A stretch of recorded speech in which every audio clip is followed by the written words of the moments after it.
Du matériel roulant pour le programme élargi de vaccination, plus de 800 motos pour faciliter la mobilité des agents sur le terrain. L'idée, c'est de couvrir tout le pays, même les zones les plus reculées. L'ONG Statview International livre son rapport d'enquête en Guinée sur les relations entre les gouvernants et gouvernés. D'autres paramètres tels que l'électrification et les conditions de vie des citoyens sont pris en compte. Environnement, à l'occasion du mois de la forêt guinéenne, une opération de reboisement est lancée à Dinguiraye. Plus de 5000 tecs et mélinas sont mis en terre pour restaurer une ceinture verte dans la cité religieuse. Mesdames et messieurs, bonsoir et bienvenue. Avant de développer ces titres, ce décret dès 2018-139 PRG-SGG portant nomination du directeur de cabinet de la primature. Le président de la République décrète, article 1er. Madame Bangoura Nyalin Kondé, précédemment directrice de cabinet à la primature, est nommée directrice de cabinet de la primature avec rang de ministre. Article 2. Le présent décret qui abroge toutes dispositions antérieures contraires prend effet à compter de sa date de signature, sera enregistré et publié au journal officiel de la République. Conakry le 8 août 2018, professeur Alpha Condé. Décret dès 2018-140 PRG-SGG portant nomination de hauts cadres à la primature. Le président de la République décrète, article 1er. Les hauts cadres dont les prénoms et noms suivent sont nommés dans les fonctions ci-après au cabinet du Premier ministre. Directeur de cabinet adjoint, M. Malik Tidjan Touré, économiste précédemment conseiller technique auprès du Conseil présidentiel des investissements et des partenariats publics-privés. Chef de cabinet, Mme Safiatou Diallo, économiste précédemment assistante technique à la gouvernance à la primature. Article 2. Le présent décret qui abroge toutes dispositions antérieures contraires prend effet à compter de sa date de signature, sera enregistré et publié au journal officiel de la République. Conakry le 8 août 2018, professeur Alpha Condé. Décret dès 2018-141 PRG-SGG portant nomination de hauts cadres à la primature. Le président de la République décrète. Article 1er. Les hauts cadres dont les prénoms et noms suivent sont nommés dans les fonctions ci-après au cabinet du Premier ministre. M. Kader Yassine Bari, précédemment conseiller spécial, est nommé conseiller spécial chargé de la coordination des programmes et comités techniques de coopération avec rang de ministre conseiller. M. Ansoumane Kamara, précédemment haut cadre au ministère français de l'économie et des finances Paris-Bercy, conseiller pour les affaires européennes et internationales, est nommé conseiller spécial chargé de l'économie, des finances et du budget, coordinateur du pôle transformation économique durable et inclusive. M. Ibrahima Kamara, précédemment conseiller technique principal auprès du Conseil présidentiel des investissements et des partenariats publics-privés, est nommé conseiller technique principal. M. Chérif Aïdara, précédemment conseiller technique auprès du Conseil présidentiel des investissements et des partenariats publics-privés, est nommé conseiller personnel. Article 2. Le présent décret qui abroge toutes dispositions antérieures contraires prend effet à compter de sa date de signature, sera enregistré et publié au journal officiel de la République. Conakry le 8 août 2018, professeur Alpha Condé. Décret dès 2018-142 PRG-SGG portant nomination de hauts cadres à la primature. Le président de la République décrète. Conseiller chargé du secteur éducatif et de la formation professionnelle. M. Aruna Berete, précédemment conseiller chargé du secteur de l'éducation. Conseiller chargé de la gouvernance, de l'administration du territoire et de la décentralisation, M. Ibrahima Silla, précédemment conseiller à la gouvernance. Conseiller politique chargé du dialogue social et du renforcement de l'état de droit, M. Mohamed Mounir Kamara, précédemment conseiller politique. Conseiller chargé de la diplomatie, du développement et des relations internationales, M. Lao Bangoura, en poste au ministère des Affaires étrangères et des Guinéens de l'étranger. Conseiller chargé de la communication et des relations avec la presse, M. Djan Diallo, journaliste précédemment consultant en communication. Conseiller chargé du contrôle et de l'éthique, M. Fodé Oumar Touré, précédemment président de l'autorité de régulation des marchés publics.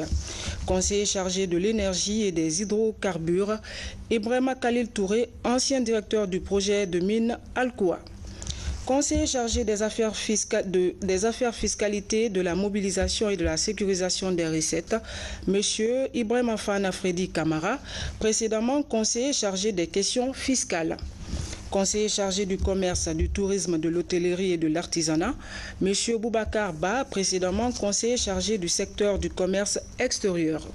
Conseiller chargé du développement rural, M. Morlaï Touré, précédemment conseiller technique auprès du Conseil présidentiel des investissements et des partenariats publics-privés. Conseiller chargé des affaires juridiques, Mme Oumou Fofana, ancienne secrétaire générale du ministère de l'Urbanisme, de l'Habitat et de la Construction.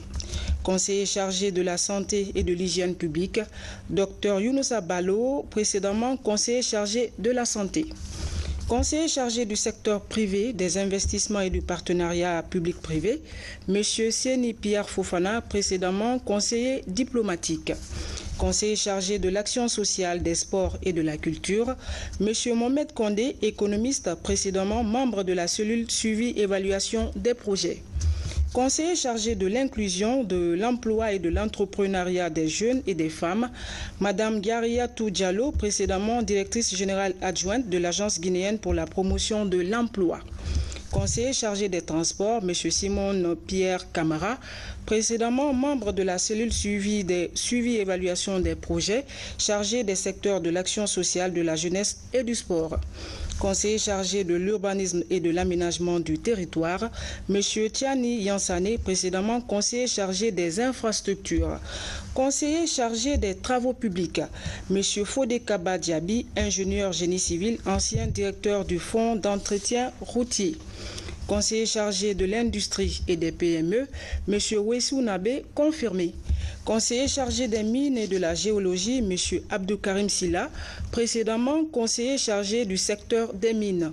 Conseiller chargé des télécommunications et de l'économie numérique, M. Ibrahima Sori Keïta, précédemment consultant expert chargé des opérations et des relations institutionnelles du projet ID4 ou WARI. Conseiller chargé de l'environnement et de l'assainissement, colonel Mathias Rodolphe Abba, précédemment conseiller chargé du secteur de l'environnement. Conseiller chargé de mission, Mme Fatima Kassouri Bangoura, économiste financier. Conseiller chargé de mission, M. Cheikh Souaré, précédemment assistant du ministre d'État à la présidence chargé du Conseil présidentiel des investissements et des partenariats publics-privés. Chef de protocole, M. Daouda Souma, confirmé. Article 2. Le présent décret qui abroge toutes dispositions antérieures contraires prend effet à compter de sa date de signature, sera enregistré et publié au journal officiel de la République. Conakry le 8 août 2018, professeur Alpha Condé.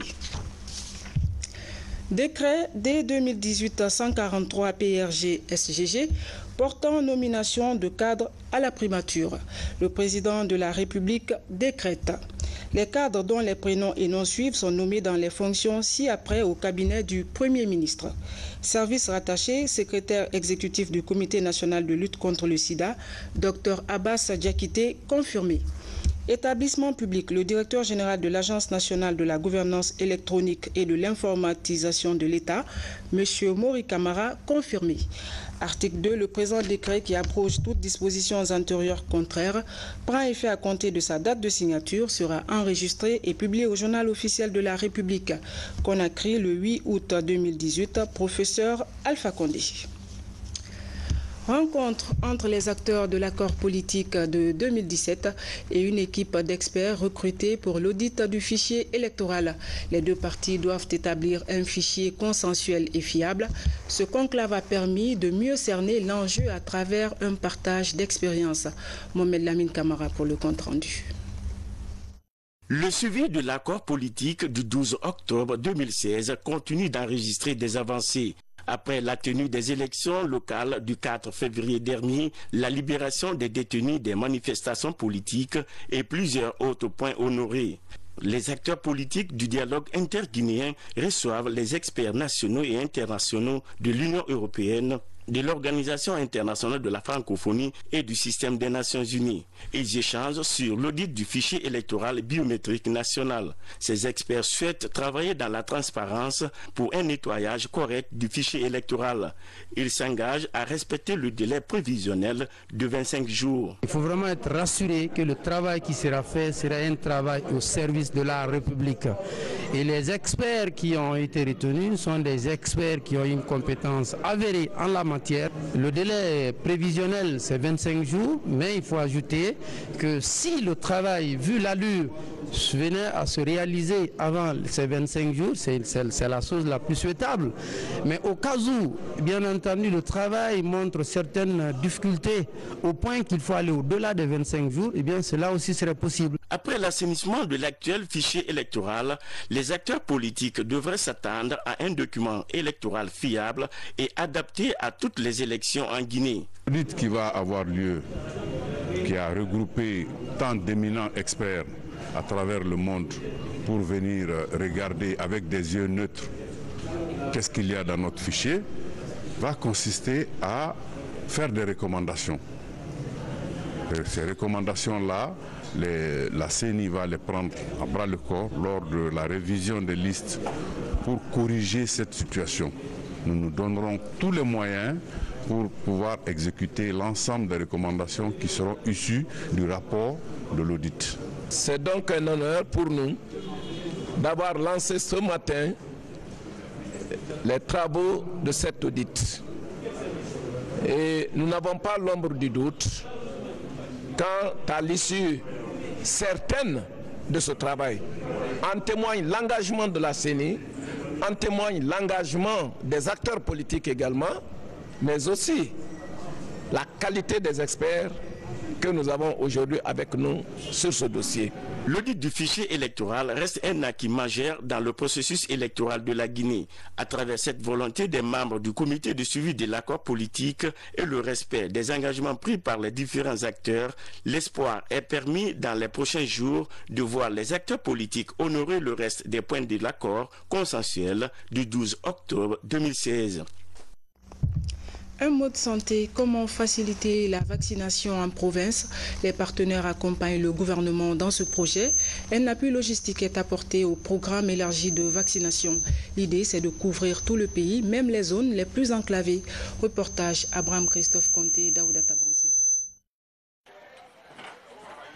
818 motos viennent faciliter la mobilité des agents chargés des soins de santé primaires. Ces engins roulants seront utilisés pour renforcer les dispositifs de vaccination en milieu rural. La démarche va faciliter l'acheminement à temps des produits sanitaires vers les centres de traitement. La vaccination seule peut aujourd'hui nous permettre beaucoup de maladies évitables, au lieu d'attendre que nous soyons en épidémie. C'est donc pour cela que Gavi, UNICEF ont bien voulu remettre ces motos au programme élargi de vaccination. Et nous avons dit également aux heureux bénéficiaires d'en faire bon usage sur le terrain. Ces motos destinées aux postes de santé et districts sanitaires devraient contribuer à l'application des stratégies avancées afin de toucher le maximum d'enfants et de femmes dans le pays. Pour se déplacer, il faut avoir un engin. Donc c'est pourquoi nous avons commandé ces motos pour faciliter justement le déplacement de ces agents vaccinateurs pour aller partout, dans les zones rurales, derrière les montagnes, dans les localités enclavées, pour vacciner et toucher le maximum d'enfants. Le programme élargi de vaccination intégré aux soins de santé primaire et aux médicaments essentiels a été lancé depuis 1988 en Guinée. Depuis 30 ans, beaucoup de progrès sont accomplis avec en toile de fond l'intégration de la vaccination, dont les fondements restent et demeurent la participation au développement communautaire. Le ministre de l'Enseignement technique prend contact avec le personnel de la Caisse nationale de sécurité sociale. Objectif, s'enquérir du fonctionnement de l'institution. Cette visite de terrain a permis de mieux comprendre les avantages du Code de sécurité sociale. Le point avec Moussa Komara pour SIDB. 18 motos viennent faciliter la mobilité des agents chargés des soins de santé primaire.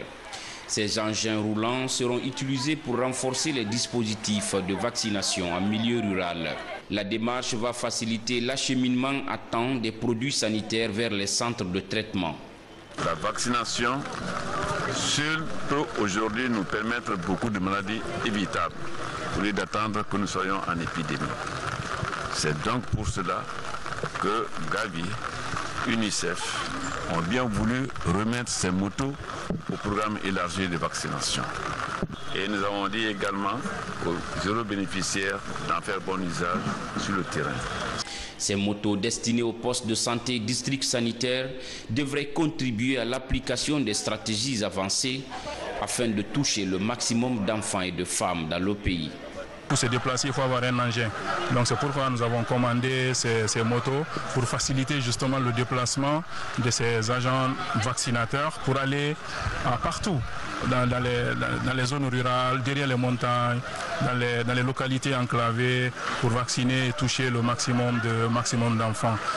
Le programme élargi de vaccination intégré aux soins de santé primaire et aux médicaments essentiels a été lancé depuis 1988 en Guinée.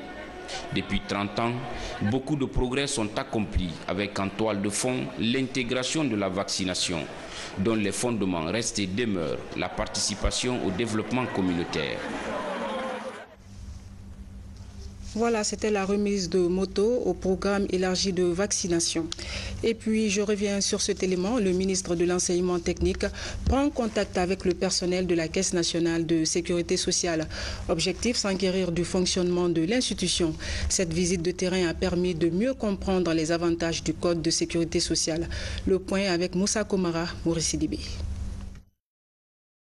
Une vidéoprojection pour expliquer dans les détails le fonctionnement du régime de sécurité sociale des travailleurs du secteur privé et parapublic.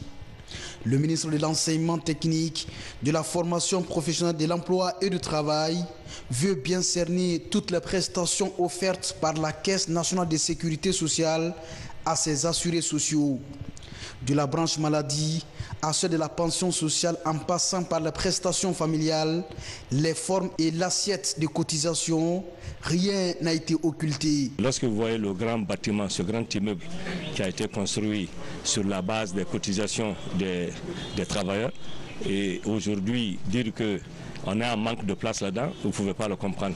Je suis très satisfait de la manière dont ils sont installés et ça me donne déjà des idées. Je verrai aussi s'il y a des anomalies, nous allons corriger ensemble. Les grands défis qui s'imposent à la Caisse nationale de sécurité sociale, la révalorisation du plafond de cotisation, l'élargissement de la couverture sociale à l'économie informelle et l'actualisation du code vieillissant de la sécurité sociale. Ils sont en train de travailler sur le code. Ils vont me préparer une communication et ensemble nous allons finaliser et pour que ça soit disponible dans les meilleurs délais à la disposition des assurés sociaux. Parmi les réformes menées à la CNSS, la bancarisation de plus de 2500 retraités et la mise en place d'un système de vérification des comptes et de détection des fraudes.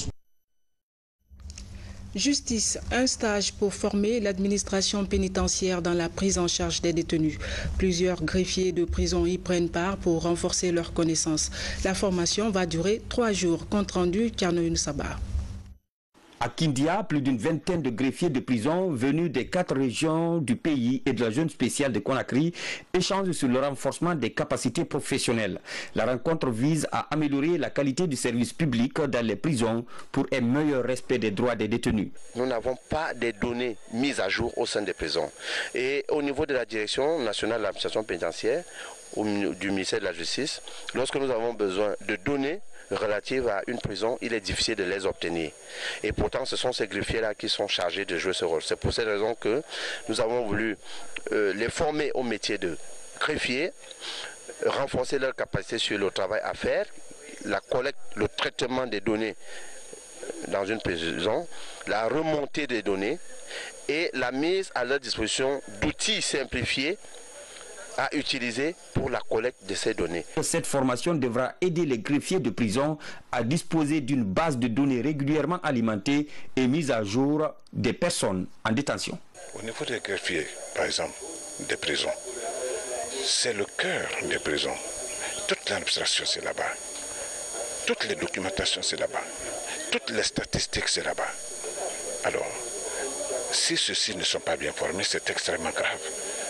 Il suffit que le ministre vienne, au cadre du département vienne pour demander à un greffier ou à un régisseur ou à qui que ce soit quelle est la statistique des données de cette prison.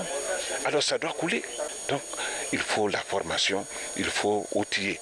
Outiller justement au niveau des greffes, il faut aussi donner des instruments de travail. Cette formation coïncide avec la rentrée des gardes pénitentiaires en formation commune de base, une série de réformes qui va aider à professionnaliser la gouvernance dans les prisons. Des précisions sur le niveau de gouvernance locale, l'ONG StatView International livre son rapport d'enquête. Les résultats de ce 7e tour donnent des indicateurs sur les relations entre les gouvernants et gouvernés. D'autres paramètres tels que l'électrification et les conditions de vie font partie de ces résultats. Algassimouba. L'évolution de la démocratie et de la gouvernance, une préoccupation des acteurs de la société civile. Au cours d'une enquête, Afrobaromètre, une structure privée panafricaine de sondage à travers StatView International, s'est intéressée à la perception des Guinéens sur leurs conditions de vie, la gouvernance locale et l'électricité. Nous sommes contents aujourd'hui de savoir que le gouvernement du Premier ministre Kassouri fait de la lutte contre la corruption une de ses priorités, puisque vous avez les résultats ont indiqué que 33% des Guinéens quand ils sont allés pour solliciter des services publics, ils ont été obligés de payer des pots de vin. C'est beaucoup. Et en milieu rural, c'est décourageant. Quand on a besoin de services et qu'on est obligé de payer, alors qu'on a des moyens très, très limités, évidemment, c'est décourageant. Et donc, ça limite l'accessibilité aux services publics.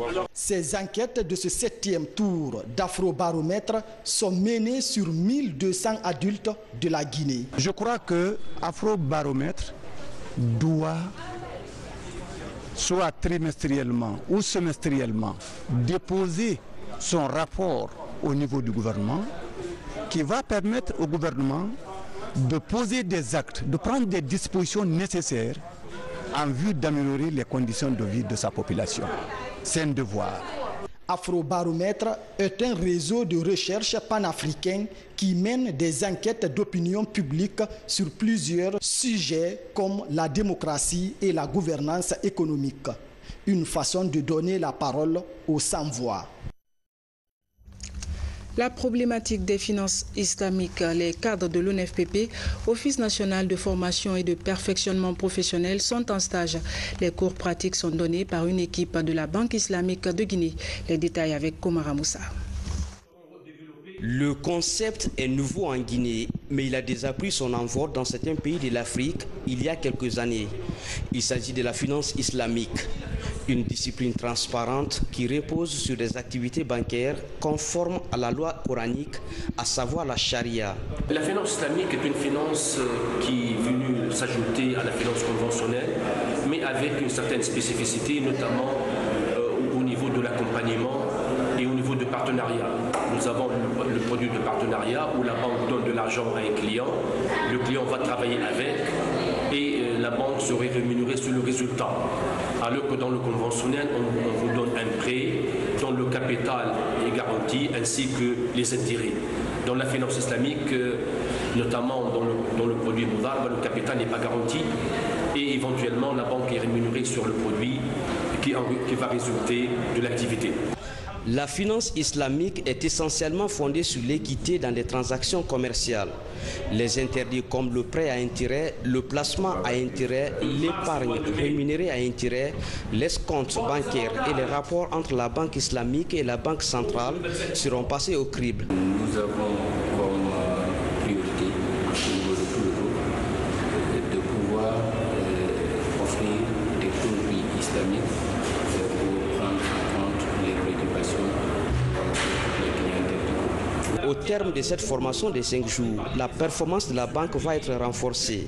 Ces cadres seront certifiés en finance islamique et pourraient devenir des conseillers ou encore des formateurs dans l'institution. Environnement, la restauration d'une ceinture verte préoccupe les autorités à Dinguiraye. Ainsi, à l'occasion du mois de la forêt guinéenne, une vaste opération est lancée dans la cité. Plus de 5000 tecs et mélinas sont mis en terre. L'opération est pilotée par l'Union des Torobais, parents et amis pour le développement, une ONG locale. On fait le point avec Habib Thiam. Dinguiraye en a assez de l'exploitation forestière, des cultures sur brûlis et les feux de brousse. Ses fils du terroir et autres familles proches de Dinguiraye veulent redonner espoir à la nature. À Kebalemba, principal siège des installations d'adduction d'eau de la ville sainte, s'amorce cette journée de reboisement avec le soutien des autorités préfectorales et celles de l'environnement. Dinguiraye est en train de faire un vaste reboisement. Nous devons lutter pour que le lion rouge ne rentre pas en Guinée. Qu'est-ce que j'appelle le lion rouge? C'est le désert. L'activité que nous venons de mener aujourd'hui va nous donner la force et le courage de faire le suivi. Plus tard dans la journée, l'ONG Itopad a arpenté les collines et les grottes de Djelikourou. Le village abrite le deuxième site d'approvisionnement de la ville en eau potable. Là encore, des milliers de plants parmi le teck et le mélina ont rejoint une forêt en difficulté et qui reçoit à peine quelques gouttes d'eau en plein août.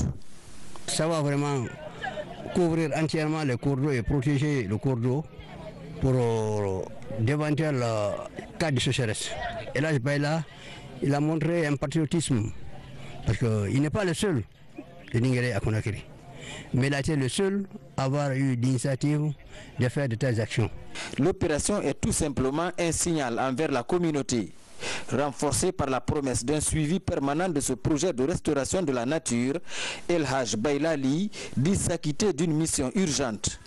Lorsqu'on était tout petit, on venait à Kebalé ici. On ne pourrait pas, même en ce moment, on ne pourrait pas traverser cette rivière. L'année passée, je suis venu ici et regardez, l'eau n'est même pas sur le marigot. Et tous les bois aussi sont rasés. Et dès que Dinguiraye n'a plus d'eau, où on va chercher d'eau? Il faut sortir. Donc on est venu pour reboiser. La sous-préfecture de Kalinko est la base arrière de cette action d'âme nature. C'est là que l'ONG Itopad a fait la commande de 5000 plants ayant servi au reboisement des 2 forêts communautaires. Dans moins de 2 mois, la Guinée va célébrer 60 ans de souveraineté. Notre rédaction va vous remonter le temps dans divers domaines qui ont marqué la marche de notre peuple. Ce soir, nous nous intéressons à la toute première unité de fabrique de tôle dans notre pays. Il s'agit de la Sogifab, société guinéenne de fabrication. Depuis sa privatisation dans les années 80, qu'est-elle devenue? La réponse dans ce grand format signé Valérie Talémané. Nous sommes dans la commune de Matam, plus précisément ici dans Dixingar. Vous voyez derrière moi ce mur. C'est ici était avant la société guinéenne de fabrication, cette unité industrielle, la toute première en Guinée en fabrication de tôle. Elle produisait ces différentes tôles que vous voyez à côté de moi, ces tôles ondulées, qui avaient des caractéristiques non seulement qui conservaient la fraîcheur, mais qui rejetaient aussi la chaleur. Donc aujourd'hui, nous allons vous faire revivre ces anciens moments. En lieu et place de l'historique Sogifab, des immeubles sont là. Tous appartiennent à des particuliers qui ont racheté le domaine quand l'État s'est passionné pour la privatisation. La Sogifab est née de l'exécution du premier plan triennal de développement en Guinée. Nous sommes alors au début des années 60. La Guinée indépendante visait déjà l'industrialisation. Et à l'époque, elle était l'unique unité industrielle en Guinée qui fabriquait de la tôle. Et tout le monde sait que les tôles de Sogifab ont été vendues pratiquement dans toutes les localités de la Guinée. Je ne crois pas qu'il y ait un village ou une région à l'époque où il n'ait pas fait une maison couverte des tôles fabriquées par Sogifab. Voilà, donc c'était ça Sogifab. À l'époque, on peut dire que c'était un des fleurons de l'industrie guinéenne. La société guinéenne de fabrication Sogifab a été en partenariat avec la compagnie des bauxites de Guinée, CBG. L'État guinéen garantit l'approvisionnement en aluminium matière première de son unité de fabrique des tôles ondulées de qualité et de portes métalliques à partir d'une convention signée avec les autres actionnaires de la CBG. Une approche plutôt innovante. L'usine devait être construite par les partenaires de Alco Aluminium Company, de CBG, pour assurer l'approvisionnement de la cité de Kamsar et de Sangaredi pour les couvertures, les tôles. À l'époque, c'était les tôles seulement et les ustensiles de ménage. Alors, donc, ce GIFAB a été créé à ce moment et il avait été convenu qu'une fois que les installations, le coût des installations, c'est-à-dire les investissements seraient amortis à 50%, ce GIFAB allait devenir mixte entre l'État guinéen et les partenaires de CBG. Et quand c'est recouvré à 100%, ce GIFAB serait nationalisé. Alors la période qui a été prévue pour la couverture à 50%, donc a coïncidé à la couverture à 100%. Donc l'étape de la société mixte a été dépassée et immédiatement ce GIFAB a été nationalisé. Et ça c'était en 1970. Et ce GIFAB a été la première entreprise guinéenne à bénéficier du trophée Africa Award, comme octroyé à Nairobi. Entre les années 60 et 80, les produits de la SOGIFAB vont connaître un grand succès en Guinée et dans certains pays de la sous-région. Mais en 1988, le vent de la privatisation frappe aussi la SOGIFAB. Les Guinéens étaient alors loin de se douter que l'arrêt de mise à mort de l'unité industrielle venait d'être signé. La SOGIFAB, déjà grippée par des ruptures dans son approvisionnement en matières premières et de pièces de rechange. Ça a été très malheureux parce qu'il y avait de très bons articles que cette société produisait. Très malheureusement, comme je vous l'ai dit, ça a été privatisé à des gens qui n'ont pas le profil d'industriel. Ils n'ont pas pu relancer les activités. La SOGIFAB a certes disparu, mais des entreprises privées poursuivent aujourd'hui la production des tôles dans le pays. Mais cet ancien directeur général de la SOGIFAB est dans un état plus que nostalgique. Nostalgie, c'est un mot que je n'aime pas beaucoup.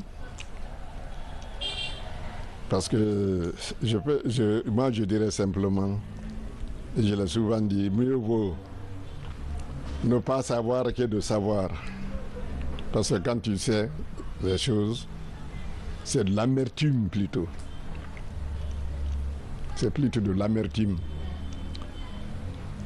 Moi, je sais que ce GIFAB représentait pour la Guinée et même de devenir pour la sous-région. Les pays voisins venaient prendre la tôle en Guinée pour aller couvrir leurs maisons. Les ouvertures là, c'était une révolution. Ce GIFAB était devenu une entreprise régionale.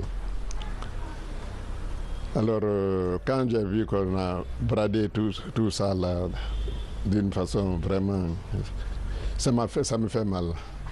Après l'arrêt de la production en 1988, la société guinéenne de fabrication a connu 2 tentatives de relance sans succès.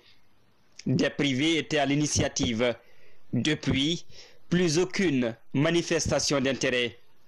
Le temps a fait son effet. La SOGIFAB est tombée dans l'oubli. Le patrimoine foncier même est occupé pour d'autres fins. Mais dans les archives du département de l'industrie, le nom de l'un des tout premiers fleurons industriels de la Guinée demeure inscrit comme un bien public encore dans le portefeuille de l'État. Merci Valérie pour ce grand format. Et pour terminer, des cadeaux de fidélité pour 29 clients de la société Satina Guinée. Plusieurs lots ont été remis aux heureux gagnants d'un concours qui avait été lancé il y a quelque temps. Cette société est présente sur le continent depuis plus de 8 ans. C'est un public reportage de Safiatou Kondé, Mounir Bari. vise à récompenser les clients pour leur fidélité. Biscrème, avec son goût irrésistible, est un produit très prisé dans le marché à cause de ses vitamines attestées par les spécialistes.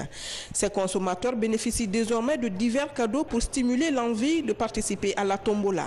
À travers cette tombola, Satina Guinée encourage la scolarisation, la formation des jeunes Guinéens et ambitionne également de lutter contre l'immigration clandestine. Avec les temps très durs qu'on a en ce moment, je pense que c'est un bon geste de la part de la société pour vraiment encourager la jeunesse à aller à l'école parce que l'éducation est primordiale. Et l'heureux gagnante de la moto, la très chanceuse. Donc on va procéder au même tirage encore, les mêmes lots qui vont être gagnés très prochainement. Ces cadeaux composés d'une moto Happy, d'une bourse scolaire, d'un iPad, d'un iPhone qui offrent d'énormes opportunités à ses clients. J'ai eu la chance de gagner la bourse scolaire à travers le tirage organisé par la société Satina autour de son produit Biscrème. Donc le tirage, le jeu a eu lieu à l'Abbé. On a acheté, disons, des paquets de Biscrème, on a mangé, on a pris des sachets qu'on a placés dans une enveloppe, on a mis notre adresse. Personnellement, après j'ai placé l'enveloppe dans l'urne. Et j'ai été très surpris de recevoir l'appel d'un agent de la société Satina pour me dire que j'ai eu la chance d'avoir un chèque de 4 000 $. J'ai gagné une moto Happy. Je suis très contente et je demande aux autres de participer à la tombola. Après le dépouillement et le tirage au sort, l'huissier de justice revient sur les règles du jeu et tente de rassurer les participants sur la crédibilité de la tombola. Au total, il y a 29 gagnants, dont 25 qui vont gagner des t-shirts, des casquettes et 10 paquets, 10 biscuits. Et les autres 4 gagnants, il y a un gagnant d'une moto, iPad, deuxième gagnant, troisième et une bourse. Et puis ensuite, comment dirais-je, iPhone. Ce qui fait au total 29 gagnants. Depuis 2010, Satina Guinée livre sur le marché guinéen ses produits et est présente dans la sous-région. Chaque année, elle s'investit dans la lutte contre la pauvreté et l'immigration clandestine. Mesdames et messieurs, ce journal prend ainsi fin. Merci à vous tous de nous avoir reçus chez vous. Demain, vous serez avec Fana Souma. Les programmes continuent sur notre site internet www.rtgcoloma.info. Bonsoir et à très bientôt.